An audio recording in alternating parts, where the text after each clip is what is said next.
ఒక ప్రతిష్టాత్మకమైన క్షేత్రానికి చైర్మన్‌గా ఉన్నటువంటి ఒక తెలుగుదేశం పార్టీ టీవీ ఛానల్ కూడా చైర్మన్. ఆయన వీడియోలు కొన్ని బయట సర్క్యులేట్ అవుతున్నాయి.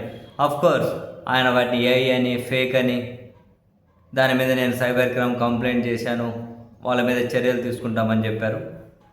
అది ఫేక్ కాదు, ఒరిజినలే. ఫేక్ అయితే ధైర్యం ఉంటే హైకోర్టులో పిటిషన్ చూద్దామని చెప్పి టీటీడీ మాజీ చైర్మన్ గారు కూడా ఇదే అంశం మీద స్పందించారు. సరే, ఇప్పుడు ఈ అంశం అంతా చర్చలోకి వచ్చిన తర్వాత ఆయన చైర్మన్గా ఉన్నటువంటి ఒక టీవీ ఛానల్కి వ్యూవర్షిప్ పెరిగింది. అవునబ్బా, నిజం. ఎందుకని? అసలు ఈ వీడియోల మీద వాళ్ళు ఏం మాట్లాడతారో చూద్దామని. మామూలుగానైతే అసలు ఏది బుద్ధి పడితే అది సంబంధం లేకుండా, లాజిక్ లేకుండా, అడ్డదిడ్డంగా దాంట్లో ఉన్న యాంకర్లు ఏది బుద్ధి పడితే అది మాట్లాడి ఫుల్ పొలిటికల్ ఎంటర్టైన్మెంట్ ఇస్తూ ఉంటారు కదా. అసలు మామూలు కామెడీ పంచర్లేండి. ఇంక దాంట్లో ఉన్న యాంకర్ల గురించి చెబితే నవ్వి నవ్వి పట్టునయ్యాల్సిందే. సో మొత్తం మీద ఆ ఛానల్ వాళ్ళు ఏం మాట్లాడతారా దీని గురించి? సరే, ఫేక్ అయితే ఫేక్ అనైనా చెబుతారా జనరల్గా, లేకపోతే కాదనన్నా చెబుతారా? అసలు ఏమన్నా మాట్లాడతారేమో అని చెప్పి మాటి మాటికి పోయి ఆ ఛానల్ పెట్టడం, యూట్యూబ్లో వీడియోస్ వెతకడం, వాళ్ళేమీ కిముక్కం అనడం లేదు.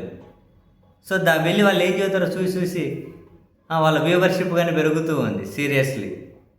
ఇంకా నెట్టింట అయితే బాబోయ్ చాలామంది జోకులు వేస్తూ ఉన్నారు, అది వేరే విషయం.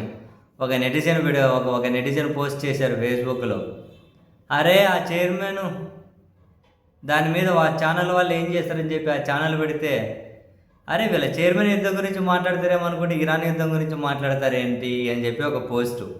ఆ పోస్ట్ కమెంట్ ఏంటి, ఆ ఇరాన్ యుద్ధంలో ఖమేనీ ప్రత్యక్షంగా యుద్ధం చేసేది ఏముంది, కానీ ఇక్కడ ఈ చైర్మన్ కూడా ప్రత్యక్షంగా యుద్ధం చేసేది ఏముంది పట్టు అని చెప్పి దానికి ఏదో కమెంటు. మనకి ఈ పోస్టులు, ఈ కమెంట్లు ఏమో అంత ఈజీగా అర్థం కావు. అంటే అంత సెటైరికల్గా నెటిజన్లు అయితే స్పందిస్తూ ఉన్నారు. ఇది ఫుల్ వైరల్ అవుతూ ఉంది. ఏమీ ఆమెకు మరో జీవితాన్ని ఇద్దామనుకుంటున్నారని చెప్పి కొందరు హెడ్డింగ్లు పెట్టి కొన్ని వెబ్సైట్లు కథనాలు రాసుకుంటూ ఉన్నారు రకరకాలుగా. సరే, ఇది మనం నిజమని చెప్పి మన దగ్గర ఏమీ ఆధారాలు లేవు. ఒకవేళ అబద్ధం అని చెప్పి చెప్పడానికి కనుక అక్కడ దానికి వాళ్ళ అవసరంగానే ఎవరికి ఏముంది అక్కడ? బేసిక్గా అదే ఆ విధంగా కూడా కనిపించడం లేదు. సరే, ఎనీహౌ అందులో ఉన్నాయనేమో డీప్ ఫేక్ అంటున్నారు, లేదేమో అంత ఒరిజినల్ డీప్ ఫేక్ అయితే హైకోర్టులో కేసెస్ చూసుకుందాం అంటూ ఉన్నారు. ఇది ట్రైలర్ మాత్రమే, ఇంకా చాలా ఉన్నాయి ఇట్లాంటివి అని చెప్పి భూమన గారు అంటూ ఉన్నారు. ఇదంతా పక్కన పెడితే ఆ ఛానల్ ఎందుకు మౌనంగా ఉంది, వాళ్ళు ఎందుకు నోరు తెరవడం లేదు? ఈ అంశం మీద ఏదో ఒకటి ఎదురుదాడన్నా చేస్తారు కదా, ఎందుకు మౌనంగా ఉన్నారు అని చెప్పి నెటిజన్లు ఏమో పదే పదే వ్యూవర్స్ వెళ్తున్నారు, ఓపెన్ చేస్తున్నారు, వాళ్ళ ఛానల్ చూస్తున్నారు. ఏమన్నా ఉందా స్పందించారా అని. బహుశా మనం ఇంకా కాసింత లేటుగా స్పందిస్తే మన ఛానల్కి మామూలుగా వ్యూస్ రావు, ఏం రావు, ఈ ముసుగులన్న కొన్ని వ్యూస్ వస్తాయని చెప్పి బహుశా ఆ ఛానల్ వాళ్ళు కూడా అనుకుంటున్నారేమో తెలియదు. కానీ మొత్తం మీద అయితే నిన్నటి నుంచి వీడియోలు నెట్టింట ఫుల్ వైరల్ అయిపోతూ ఉన్నాయి.